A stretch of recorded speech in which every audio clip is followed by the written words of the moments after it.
You know, day by day, I'm becoming more convinced that the entire world we're living is just a simulation, man.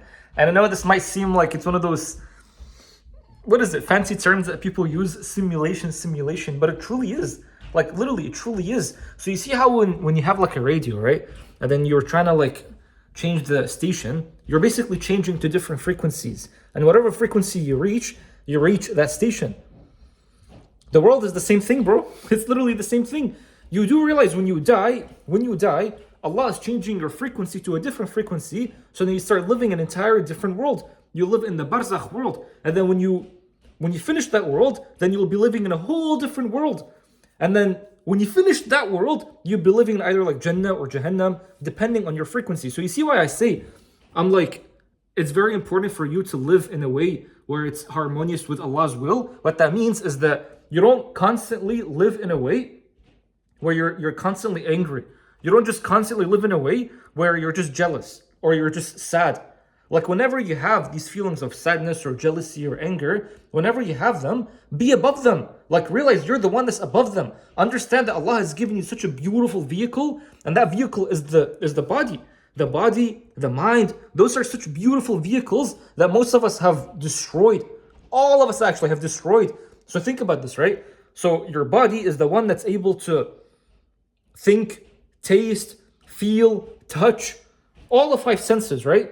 But then when you just think about it for a bit, what's the one that's being aware that the body is doing all these things? Because when you die, your body is gone. But then the ruh, the spirit, the soul is still there. It's still there in a whole different world. So that means that like Allah has placed you in this world to experience life through this body as a test, which means that you have to understand like what's the like imagine someone's giving you a manual and you're like, what's the body supposed to be doing? Like, how do you use this body? And the way you use the body is through feelings. Feelings, the thoughts and the feelings are very important. So make sure like you clean those thoughts and feelings. And how do you clean them, by the way? How do you clean them? Through dhikr. When you keep doing dhikr, you clean them. And so when you clean them, what happens as a result? You get to experience the world in a whole different frequency. In a whole different frequency, which means a whole different reality. So now just imagine you constantly do dhikr. You're constantly doing istighfar. You're constantly doing tasbih. You're doing these things on a like you're making it like your routine. You constantly do these. So now imagine what kind of life you'll be living, what kind of happiness you'll be experiencing just randomly throughout the day. And then that's when you'll come up to me and be like, I'm just randomly just a happy person. And then as a result of that, what happens? You'll start to make more money easily. You'll start to find love easily. You'll start to make friends easily. Any problems that you have in life, they start to go away easily because now you're not the person that's living through that frequency, which means that you're not the type of person that's living through that hologram. Like your life has changed. Your hologram has changed. And that's beautiful. Even so much so to the point that I'm like yeah, like when you die, and you can go look at the Quran, look at the proofs, but when you die, if you died in a state where you're just so angry all the time, or you died in a state where you're just so jealous all the time, like there's no way that you'll be going to heaven, man. Like try to come and prove to me right now, like, oh no, when I die and I'm living in like depression and anxiety, I'm going to heaven. No such thing, bro. Because you're living at such a low frequency to the point that even your opinion of Allah is negative. Go and find the person that's depressed and see what's their opinion of Allah. What are they going to say? They're going to say, oh, Allah puts so much test in my life. Allah does this to me. Allah does that to me. They don't know that Allah is like not doing these things to hurt them, but doing these things to make them grow, to make the person grow. So imagine when you look at the world through that perception, how much your life is going to change as well. And it's beautiful, but most of us have been missing the point. Even Shams Tabrizi, he says, he's like, heaven and hell are a frequency. Both are happening right now. Whenever you're angry, whenever you're jealous, whenever you're hating, understand that in that moment you are in hell. Now go and read all the ayats in hell. What is Allah talking about when you're living in hell? Like you're burning, you're yelling, you're screaming, these like all these negative things. And so in that state, that's what's happening to your body. But now look at the ayat of the Jannah. So whenever you're living through love, and you're happy and you're grateful, look at the ayat in Jannah. He's just so relaxed, eating so much fruits, like having such beautiful life. And what's so funny is that you actually get to experience those things when you are feeling grateful, when you are feeling happy. There's no negativity in their hearts. Allah has taken away all their negativity from the hearts. So stop thinking that like heaven and hell is just a place that you'll end up in when you die.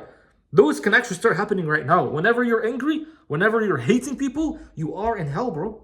You are in hell. And then when you view it that way, you're just like, that's crazy. Because think about it. Think about it. I don't want you to start thinking like, because I know some people, like low IQ people, are going to come into my comments. They're going to be like, no, heaven and hell are not just a frequency. What are you saying? It's the destination that you'll reach. I understand, bro. I understand. But now let's just say you're living through hate. Okay? Like you heard this message that I just told you right now, and then you're starting to hate me. You're starting to hate me. You're starting to get angry at me. You're already writing down the comments. What's happening is that, let's just say in that moment of you hating, having those feelings of hate, you die. Let's just say you died. If you died in that state, what kind of life you'll be experiencing after? Like, just think about it logically. If you died in a state of hate, what kind of life you'll be living after? Did you die saying La ilaha illallah? Because if you died saying La ilaha illallah, automatically, because you're saying La ilaha illallah, that means that you are living through love. It means that you are living through gratitude. You're living through Jannah itself in that point. Because you'll only get to experience La ilaha illallah when you're truly feeling love. Because La ilaha illallah means that there is nothing but love. There's nothing but Allah. Al-Wadud. That's one of the meanings. Al-Wadud. So now if you died in a state of hate, you didn't die in a state of La ilaha illallah. So what's going to be your destination? Immediately going to hell. So you see what I mean? And I'm not saying that because, listen, I don't give fatwas. I'm not a sheikh. I'm just telling you through my own tafakkur, through my own contemplation, what I believe the ayat are talking about. And again, I'm not a sheikh, so don't be taking my words like literally. But that's the way I've been living right now, and it's actually so beautiful, man. I look at the trees and I'm like, subhanAllah, man, like that's so beautiful. And then as a result, I start to feel gratitude in the heart. And then when I'm feeling gratitude in the heart, imagine I die feeling gratitude in the heart. I would love to die in that state, because that's the state of sujood, by the way. That literally is the state of sujood. Because when you're dying in a state of just being connected to Allah, then you are with Allah. Because your heart is doing sujood in that state. And that's beautiful. That's very beautiful. So that's what it means to die in a state of La ilaha illallah. Allah says, like, don't die unless you are a Muslim. وَلَا تَمُوتُنَّ إِلَّا وَأَنْتُمْ مُسْلِمُونَ. Like, unless you are submitted to Allah. And that's beautiful, man. And then when you die in that way, that's where your soul is a nafs al-mutma'inna. And then Allah tells you, Ya ayatu nafs al-mutma'inna, irji'i ila rabbiki radiyatan mardiyya. Go back to your Lord, satisfied, and He is also satisfied with you. And that's beautiful, man. When you're looking at the world, by the way, for example, you're looking at the trees. Let that be an ayah to you, and then deep inside, start to be grateful. Start saying subhanallah. And then through that, just by you looking at something beautiful, like the tree, you're feeling gratitude in the heart. And then what's happening as a result is that when you start to look at any other things, you start to look at a problem in your life, and you're looking at it through gratitude. And just by the fact that you're looking at it through gratitude and through love, you change the problem, and it just gets solved by itself. It gets solved by itself because now you're changing your perception of it. And perception is everything. Perception is how you change the hologram. That's how you change it.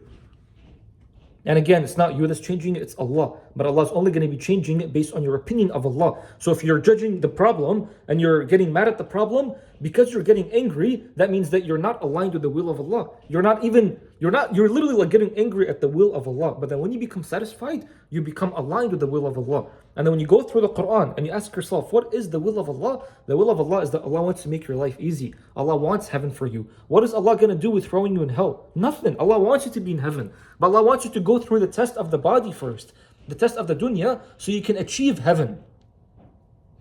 And that's beautiful, man. That's actually beautiful. Anyway, if this video is helpful, just let me know.